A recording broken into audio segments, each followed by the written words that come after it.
কুমিল্লার মুরাদনগর উপজেলার বাঙ্গরা বাজার থানায় একই পরিবারের তিনজন মাদক কারবারিকে গণপিটুনি দিয়ে হত্যা করেছে এলাকাবাসী।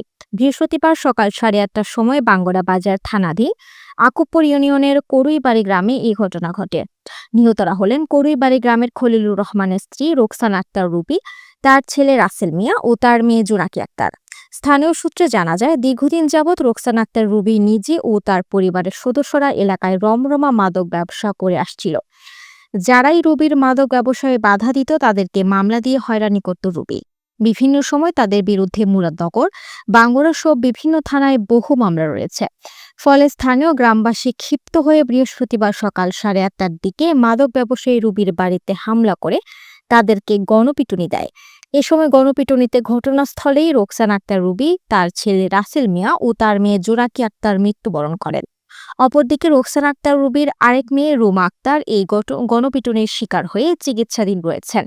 স্থানীয়দের দাবি, গণপিটুনিতে রুমা আক্তারও নিহত হয়েছে। তবে বাঙ্গুরা বাজার থানার ওসি মাহফুজুর রহমান জানান, ঘটনাস্থল থেকে 3 জনের লাশ উদ্ধার করেছে পুলিশ।